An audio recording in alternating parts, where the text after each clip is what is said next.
Est-ce que vous vous considérez comme quelqu'un de paresseux? Moi, oui. Et ça tombe bien parce qu'aujourd'hui, j'ai déniché des recettes qui prétendent être les plus faciles et les plus rapides d'Internet. On va voir si c'est possible de bien manger en étant extrêmement paresseux. Notre première recette est extrêmement prometteuse, tout simplement parce que c'est une recette de poulet au beurre facile, simple, et le poulet au beurre, c'est mon plat préféré. En regardant uniquement la vidéo, ça a l'air parfait, mais souvent, quand ça a l'air parfait, une recette, c'est pas bon. Donc là, on va voir si c'est aussi bon que c'est simple. J'ai réuni tous les ingrédients de la recette, ça contient seulement 8 ingrédients, sans compter l'assaisonnement final. C'est relativement simple, donc on a de la sauce tomate, du riz, des hautes cuisses de poulet coupées, de la crème, du bouillon de poulet, des épices à poulet au beurre, de l'ail et un peu de sirop d'érable pour rajouter un petit côté sucré. En tant que cuisinier très paresseux, je trouve qu'on est peut-être à la limite de la quantité d'ingrédients acceptables pour un paresseux. L'idéal, ce serait 5 et moins, là on en a 8, donc ça a intérêt à être vraiment simple à cuisiner et à être bon. On va préparer notre poulet au beurre dans un plat de ce style, donc n'importe quel plat qui va au four fait le travail. On commence par mettre de la sauce tomate dans le fond.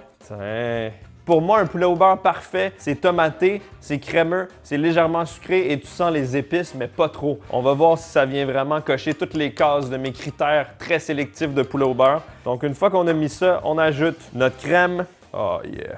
C'est de la crème 35%, épaisseur et onctuosité optimale. On ajoute un peu de bouillon de légumes. On ajoute du sirop d'érable. On va mélanger le tout un peu avec un fouet. J'ai suivi les quantités de la vidéo, mais c'est pas pareil. On dirait que c'est moins rouge. Maintenant, on ajoute les épices et si vous avez déjà essayé de faire un poulet au beurre, peut-être que vous savez que ça contient énormément d'épices différentes. Ça prend du fenugrec, ça prend du cumin, ça prend 5000 trucs. Mais là, j'ai acheté un mélange préfet d'épices poulet au beurre, donc encore plus de paresse, encore plus de facilité, c'est parfait. Dans la vidéo, elle utilise du paprika fumé, du curry et 2-3 autres trucs, mais moi, juste ça, c'est parfait. Mélange. On ajoute de l'ail, il y a quand même pas mal d'ail haché. Finement. Si vous voulez optimiser la paresse, vous achetez de l'ail pré-haché en pot. C'est un petit peu moins goûteux, mais c'est simple. Ah, ça commence, ça sent vraiment très bon. On ajoute du riz. Donc, ce qui est intéressant avec la recette, c'est que notre riz est censé cuire dans la sauce en même temps que le poulet. Donc, tout cuit ensemble, pas besoin d'utiliser quelconque autre contenant. Poulet maintenant, j'adore disperser mon poulet cru méticuleusement. Je suis paresseux, mais pas avec le poulet cru. J'ai pensé à toi en la disant, celle-là. Toutes les fois qu'on est allé disperser du poulet cru entre hommes, là, ah oui. un dimanche soir. Un coup de fouet pour tout mélanger. Est-ce que tu penses que ça va être bon? Je pense que ça va être bon. Est-ce que ça va être un bon poulet au beurre? Je sais pas. Ouais. Parce que ça a l'air, comme tu as dit, très blême. Ouais, la couleur est pas normale. Mais il semble un poulet au beurre, c'est beaucoup plus orange, beaucoup plus rouge. Là, ça a l'air d'être... Un poulet sauce rosée. Oui, c'est vrai. Tous les ingrédients sont mélangés, incorporés. On recouvre le tout d'un papier d'aluminium. Voilà. Ça s'en va au four de 45 à 55 minutes, c'est quand même long. Mais pendant ce temps-là, on va faire une autre recette et on voit le résultat un peu plus tard dans la vidéo. La prochaine recette est synonyme de paresse. On atteint un niveau supérieur de facilité. Ça contient seulement 5 ingrédients, mais le petit problème, c'est que ça prend un outil de cuisine particulier que pas tout le monde possède. On a besoin d'un rice cooker. J'ai jamais vu un plat cuit au complet dans un rice cooker, mais dans la vidéo, elle cuit ses brocolis en même temps que le riz. À mi-cuisson, elle ajoute du saumon avec de la sauce teriyaki et ça se transforme en un bol de saumon teriyaki à l'asiatique, cuit au complet dans un rice cooker. Bizarre, j'y crois pas trop. Voici tous les ingrédients nécessaires, il y en a très peu. Dans la vidéo, elle fait sa propre sauce teriyaki. Mais pour un niveau supérieur de facilité, j'ai acheté une sauce style teriyaki, donc même pas besoin de préparer la sauce, elle est déjà faite. Facile! J'ai le fameux rice cooker ici et selon moi, si vous pouvez vous le permettre, c'est un des électroménagers incontournables de la cuisine. C'est tellement facile, ça fait du riz à la perfection à chaque fois. Puis ça, je l'ai depuis quoi? 6-7 ans, c'est pas tuable. Je suis fan. En plus, ça fait de la petite musique. On ajoute le riz. On va nettoyer le riz. Il paraît que c'est important. Dites-moi si vous nettoyez votre riz à la maison. Moi, je le nettoie jusqu'à temps que l'eau soit plus du tout blanche. Le riz est lavé jusqu'à temps que ça soit trop d'effort. Là, on va préparer le brocoli. Et ça, c'est cool parce que c'est vraiment facile de préparer du brocoli. Tu passes ton couteau et tout d'un coup, ça coupe tout d'un coup, tu sais.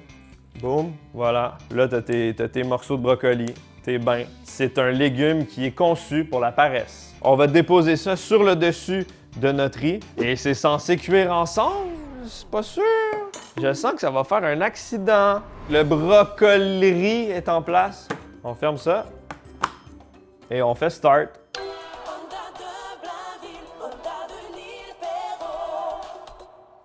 J'avais dit que ça fait de la musique. Pour l'instant, on laisse ça cuire. C'est seulement à la moitié de la cuisson qu'on va ajouter le saumon. En parlant de saumon, le mien vient avec la peau, donc on va le décaloter ensemble. J'ai vu une technique sur Internet, un genre de hack, que tu verses de l'eau bouillante et ça enlève la peau. On va voir si ça fonctionne. Je pourrais passer un coup de couteau et l'enlever, mais j'ai l'impression que c'est pas assez paresseux.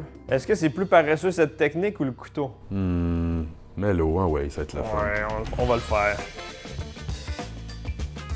C'est censé retrousser la peau. Ah ouais? Il bouge! Et on va tirer normalement et le tour est joué. Ah. Yes! Et voilà, la technique fonctionne! Je suis quand même surpris. Puis ça, on peut le garder pour se faire des chips. Moi, je l'aime comme ça. Ça fait 15 minutes, on est environ à mi-cuisson du riz, donc je vais l'ouvrir et mettre le saumon. Je fais beaucoup d'anxiété en ce moment parce que j'ai jamais ouvert le rice cooker pendant qu'il faisait le riz. J'ai jamais interrompu la cuisson de mon rice cooker. Ça me fait peur. Je sens que ça va mal se passer. Pour l'instant, ça ressemble absolument à rien. Le brocoli n'est pas cuit, le riz non plus. C'est dans une flaque d'eau. J'ai l'impression d'interrompre quelque chose qui ne devrait pas l'être. J'ajoute le magnifique filet de saumon à tout ça. Et on ajoute de la sauce teriyaki. Ça va coller partout dans le rice cooker, non? On le referme, on va attendre et espérer que ça fonctionne. Barbie's Resto Bar Grill. Quel endroit, quel festin et toute une ambiance. Chez Barbie. La musique du rice cooker, c'est prêt. Le rice cooker a parlé, normalement c'est prêt. Mais le rice cooker ne sait pas qu'il y a du saumon et des brocolis à l'intérieur de lui. On va voir si ça a vraiment marché. J'ai vraiment un mauvais pressentiment. Ouh, hein? Ça a l'air d'avoir véritablement fonctionné. On aperçoit un saumon beige qui a l'air cuit, des brocolis un petit peu bruns par contre, et un riz coloré. On dirait que toute la sauce teriyaki a été absorbée par le riz. Ça a l'air franchement délectable. On doit mélanger le tout et ça devient un genre de bol sloppy. Le repas est servi, la bouillabaisse de rice cooker. Ça, ce serait 100% un repas que je me ferais. Ben moi aussi, surtout que ça cuit dans un seul plat. Donc si c'est bon, c'est sûr que ça intègre la fameuse rotation de la paresse. Ça là, les lundis, les mercredis, les vendredis, ça peut être pas pire. Il manque un ingrédient pour le service et c'est un peu d'avocat. Il est parfaitement mûr. Oh, on est chanceux. C'est une grande journée, les amis. Non! J'ai été trahi. Je l'ai acheté hier, il avait l'air parfait. Ah. Je vais me prendre une bouchée complète, saumon, riz et broccoli. Ça a l'air quand même d'un repas très nutritif, prometteur, juste pas sûr pour les brocolis. Hey, c'est chaud!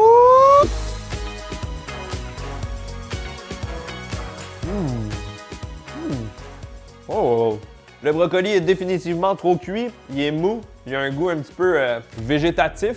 Le riz parfaitement cuit, un peu sucré grâce à la sauce teriyaki. Non, pour de vrai, c'est super bon. Tu fais juste rajouter des assaisonnements sur le dessus, du furikake, des graines de sésame, un peu d'huile piquante ou même encore plus de sauce teriyaki, de la mayo épicée, peu importe, et ça devient tout de suite un vrai de vrai banger. Je me demande si on pourrait remplacer les brocolis par d'autres légumes. J'ai l'impression que ça ouvre la porte à toutes sortes de recettes de rice cooker. Ça pourrait être une vidéo dédiée les recettes de rice cooker. Dites-moi si vous voulez ça dans les commentaires. On va rajouter un peu de sauce teriyaki parce qu'il n'y en a jamais trop de sauce. Ouais, c'est super bon. Ça, c'est de la grosse flemme, mais de la bonne flemme. En plus, ça se mange à la cuillère. T'as même pas besoin de 12 ustensiles. Carl, veux-tu goûter à ça? Je rajouterais peut-être quelque chose de comme donner un peu de pas de croustillant mais une autre texture parce que là c'est très un slop là. Ouais. En ce moment, il y a une mode sur les réseaux sociaux, c'est les repas fitness des gars. Ils appellent ça du boy kibble. Genre un plat pour chien de boy. Ok, Ça me fait ouais. un peu penser à ça, tu sais. Mais n'ayez crainte là, c'est un délice. C'est le retour du poulet au beurre de la flemme après 55 minutes d'attente de mon côté et différentes minutes d'attente de votre côté. On va voir à quoi ça ressemble. Ça sent bon, ça sent les épices. On a l'odeur originale du poulet au beurre, le parfum que je m'injecterais dans les capteurs olfactifs. On ouvre le papier d'aluminium et on regarde à quoi ça ressemble. J'ai peur pour le riz. Oh tabarnane! On dirait une lasagne brûlée de la daronne. Mais en même temps, ça a l'air d'un poulet au beurre gratiné. On dirait un hybride entre une paella et un poulet au beurre. On va mélanger un peu, voir. Oh, ça a collé. Ouais, c'est ça. Ça a fait un effet paella. au niveau du riz. C'est un peu brûlé, j'espère pas trop. Non, je veux pas gaspiller tout mon poulet. On dirait que je suis partagé entre gros slop et délice. Ça fait poulet au beurre de cafétéria de secondaire, mettons. Là. Un peu, oui. Mais j'ai faim, là. J'en veux, là. Je nécessite ça, là. C'est à ça que ça ressemble, le poulet au beurre de la flemme, de l'extrême facilité, cuit au complet dans un seul plat. On a un tas orange qui sent bon. Ça a l'air absolument bouillant, mais on y va. La première chose à quoi ça me fait penser, c'est du riz au lait. Le dessert, là, c'est vraiment un riz crémeux tomaté au goût de poulet au beurre. C'est super savoureux. J'ai la satisfaction d'un poulet au beurre un peu plus simplifié, un peu moins profond. Je pense que refaire cette recette-là, en enlevant totalement le riz, tu fais ton riz dans le rice cooker, ça serait beaucoup mieux, on aurait plus de sauce. Là, c'est vraiment comme un pain, là. Regarde, ça tient tout seul, à 90 degrés. C'est pas normal. Mais malgré tout ça, j'ai du plaisir à manger ça. Un plat entier avec tout le temps cette texture-là, ça doit devenir redondant. Mais juste vite de même, là, délicieux. Du riz au beurre. Avant de choisir si c'est validé ou pas, je vais partager ça à mon acolyte. Je vois ce que tu veux dire dans le sens que c'est pas aussi profond qu'un poulet au beurre au niveau saveur. Mais franchement, moi qui est fan de poulet au beurre, c'est très flemmard. Ça me parle beaucoup. Je suis capable de faire des concessions dans la vie, là. Ah ouais. C'est vraiment pas parfait, mais il y a moyen de l'ajuster. Je l'ai certainement trop cuit. Tu réduis à peu près de 15 minutes mon temps de cuisson. Tu mets peut-être un peu moins de riz ou un peu plus de liquide, puis ça règle tous les problèmes et ça fait une bonne recette, tu sais. 100%. Peut-être que vous avez déjà vu passer cette recette. C'est une recette qui a été quand même très très populaire et virale. Il s'agit de pâtes cuites dans une poêle, au complet, de A à Z dans une seule poêle. One pan pasta. Il paraît que ça prend 10 minutes à faire, que c'est excessivement rapide. J'y crois absolument pas. Il y a comme plusieurs facteurs qui font que je pense pas que ça va être bon. Je pense pas que ça va bien cuire. Et je pense que c'est une supercherie d'Internet. Investiguons. Voici les ingrédients pour cette recette. Je les ai légèrement modifiés. Normalement, il y a des oignons rouges. Je les ai retirés pour des raisons personnelles. On a des tomates cerises, des épinards, des nids de tagliatelle, qui est le cœur de cette recette, un petit peu de sauce tomate, du bouillon de légumes, de l'ail émincé. Il faut de la crème et des assaisonnements de votre choix parce que j'ai rien compris dans la vidéo et les ingrédients sont pas écrits, donc des fines herbes. Mesdames et messieurs, je vous propose un défi. Je vais chronométrer toute la préparation de cette recette et on va voir si ça prend réellement 10 minutes, comme promis dans la recette originale. Il n'y a aucune chance. 3, 2, 1, ça part. On va positionner les tagliatelles exactement comme dans la vidéo, faire quelque chose d'esthétique. Il y a 4 petits ronds de pâte qui vont diviser la poêle en deux. D'un côté, on met des tomates cerises. De l'autre côté, on met des épinards. Exactement comme ceci. Ensuite, on doit ajouter de la sauce tomate sur les tagliatelles, ce qui est un peu étrange. Ça ressemble exactement à ça. J'ai l'impression qu'on fait une recette juste pour le côté visuel. On ajoute de l'ail. En plus, il y a plein d'éléments qui vont pas bien cuire de cette façon-là. Normalement, saisir l'ail avant, c'est beaucoup mieux pour ressortir les saveurs. Là, tout va bouillir ensemble. On ajoute du bouillon. On ajoute de la crème. On ajoute nos assaisonnements. Ça va tellement pas marcher, là. Et là, tout ce qu'on doit faire, c'est couvrir et attendre. Ça a pris 1 minute 34. Wow! J'ai été vraiment efficace. Mais là, la cuisson risque de prendre plus de temps. Est-ce que ça compte dans les 10 minutes qui a été publicisé? Je penserais pas. Je pense que c'est prêt. J'ai mélangé les pâtes une fois ou deux, vraiment pour essayer de les décoller. Dans la vidéo, je sais même pas s'ils les mélangent, c'est dur à savoir. Les tomates se sont un petit peu défaites, ça a cuit. Les épinards sont complètement tombés. Ça ressemble vraiment à une sauce. Je suis quand même surpris par le look du plat. Ça a l'air d'un vrai repas de pâtes. Plutôt impressionnant. J'arrête le chronomètre. On est à 17 minutes 07. Ça a pris plus que 10 minutes. Mais dans tous les cas, c'est quand même vraiment pas long, 17 minutes pour faire un repas. Voici le résultat final, le One Pan Creamy Pasta. Ça nous donne une sauce légèrement orangée, rosée, remplie de petits légumes, avec des tagliatelles qui semblent suffisamment cuites. J'y suis allé vraiment à l'œil, j'ai pas goûté. On y va.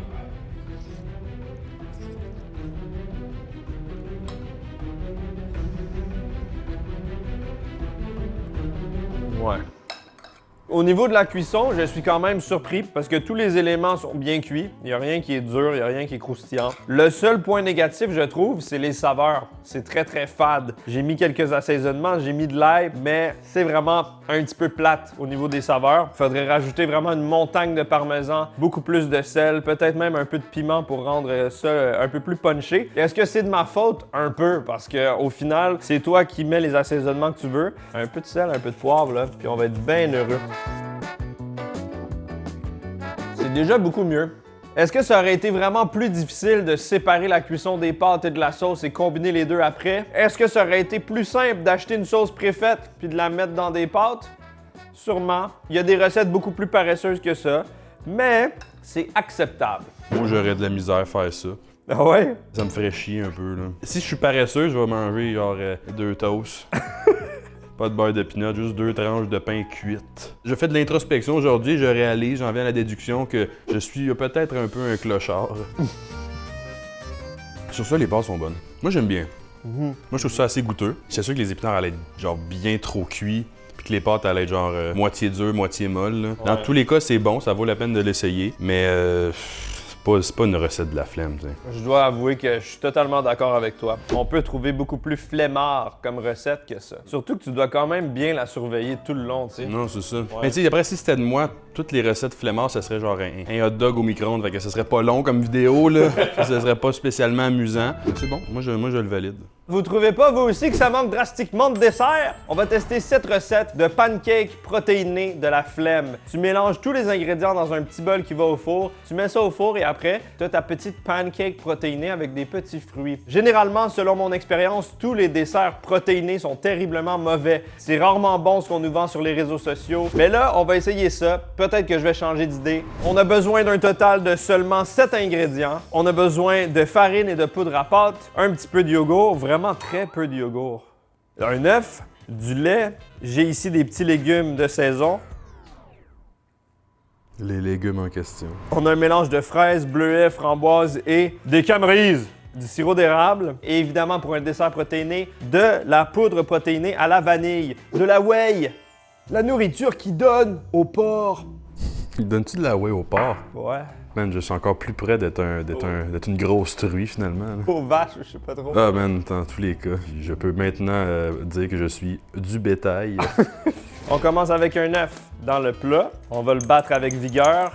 Farine, poudre à pâte, du lait, de la prot, du sirop d'érable, du yogourt. Dans le fond, tous les ingrédients que j'ai nommés avant, on les combine.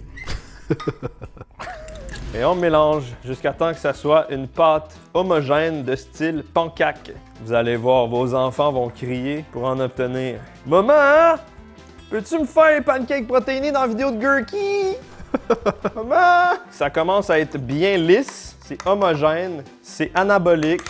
Maintenant, on va déposer des fruits saisonniers sur le dessus. Regardez-moi ça, mesdames et messieurs. Le fameux bol pancake protéiné de la flemme des réseaux sociaux. Est-ce qu'il va être réellement bon? On le sait pas. Ça s'en va au four pendant... Ça s'en va au four de 25 à 30 minutes. Le pancake protéiné sort tout juste du four, c'est doré, ça a l'air bien cuit, ça a gonflé pas mal étant donné qu'il y a de la poudre à pâte. Est-ce que vous trouvez que ça a l'air appétissant? Personnellement, je trouve que oui, ça sent bon la bonne vanille. Ça me fait un peu penser à un genre de clafoutis. On va voir à quoi ça ressemble au niveau de la texture. Oh, wow! Ça a vraiment la texture d'un genre de clafoutis / cupcake pancake. Les fruits ont compoté un peu. Ça a l'air bon pour de vrai. Ouf! C'est pas complètement cuit, ça coule. J'ai vérifié la cuisson à peu près 4-5 fois, mais c'est interminable. Bon appétit!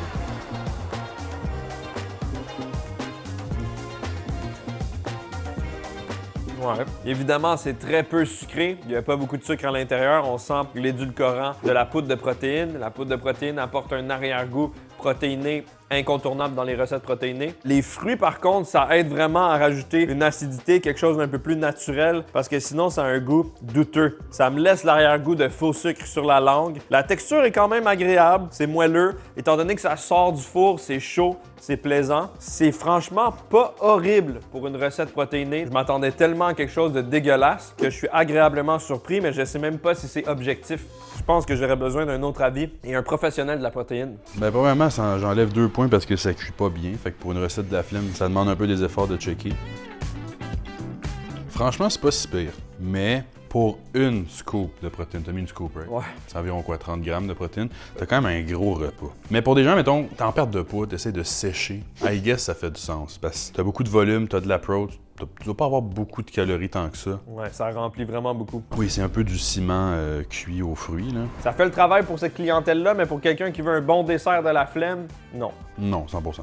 Donc je pense que on peut pas dire que c'est validé parce que c'est trop sélectif.